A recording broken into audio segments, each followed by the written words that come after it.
রাসূল সাল্লাল্লাহু আলাইহি ওয়াসাল্লামের কেউ কটূক্তি করে তাহলে তার কোনো ধর্ম পরিচয় নাই, তার কোনো রাষ্ট্র পরিচয় নাই, তার একটাই পরিচয়, সে বিশ্ব মানবতার দুশমন, সে মুহাম্মাদুর রাসূলুল্লাহর দুশমন, সে আমাদের জানের দুশমন।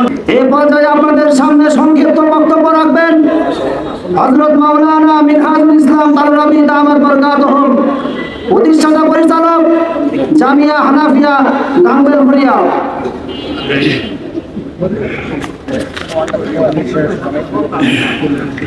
ইন্নাল হামদুলিল্লাহ ওয়াসসালাতু ওয়াসসালামু আলা রাসূলিল্লাহ, আম্মা বা'দ।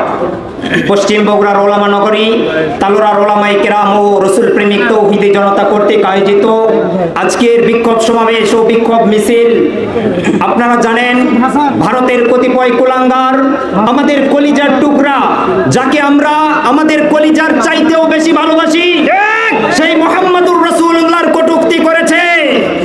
1400 বছর আগে আইয়ামে জাহিলিয়াতের জামানাতেও যে রাসূল সাল্লাল্লাহু আলাইহি ওয়াসাল্লামকে উপাধি দেওয়া হয়েছে আল আমিন, কথা বলেন ঠিক কিনা? 1400 বছর পরে ভারতের ধর্মগুরু রাসূল সাল্লাল্লাহু আলাইহি ওয়াসাল্লামের কটূক্তি করেছে এবং বিজেপি নেতা শেখ আহমদনগর এক বক্তব্যে বলেছে হিন্দু ধর্মগুরুর উপর যদি কোনো আঘাত আসে তাহলে নাকি মসজিদে ঢুকে মুসলমানদের মারবে। বাংলাদেশ থেকে স্পষ্টভাবে বলছি, মোদী সরকার শুনে রাখুন, যদি কখনো ভারতের মুসলমানকে মারা তো দূরের কথা, ভারতের মুসলমানের দিকে যদি চোখ রাঙিয়ে তাকানো হয় তাহলে তোমাদের চোখ আমরা উফরে ফেলবো ইনশাআল্লাহ। স্পষ্টভাবে বলছি, মুসলমানের কলিজায় যদি আঘাত করা হয় তাহলে মুসলমান যত কষ্ট পায় তার চাইতে মুসলমান বেশি কষ্ট পেয়েছে রাসূল সাল্লাল্লাহু আলাইহি ওয়াসাল্লামের কটূক্তির কারণে।